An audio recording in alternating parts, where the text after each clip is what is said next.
Hello guys, তোমরা সবাই কেমন আছো? আশা করি অনেক ভালো আছেন। আমি অনেক ভালো আছি। তো গাইস, চলে এসেছি আজকে আমি স্টেশনে। তো স্টেশনে আমি যাব লক্ষ্মীকান্তপুর। তো স্টেশনে এসে প্রথমে একটা চা আর বিস্কুট খেয়ে নিচ্ছিলাম। তো গাইস, আমার বিশাল খিদে পেয়েছিল, এর জন্য আমি চা আর বিস্কুটটা খেয়ে নিচ্ছিলাম। তারপর চলে আসে ট্রেন।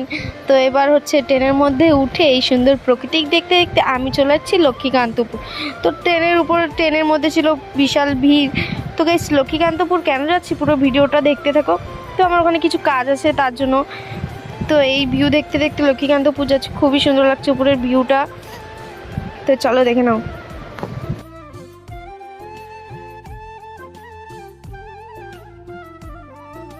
তারপর আমি একটু চলে আসি সামনের দিকে। তো আমি একটু দাঁড়িয়ে পড়েছি, দাঁড়িয়ে দেখছিলাম যে কি সুন্দর লাগছে প্রকৃতি, বিশাল হাওয়া হচ্ছে আর খুবই সুন্দর লাগছে। এই গরমে হাওয়া তো খুবই সুন্দর লাগবে। তো চলো দেখতে থাকো। তারপরে ট্রেনে চলে আসে ঘুমনি। তো আমার খিদা পেয়েছিল সেই কখন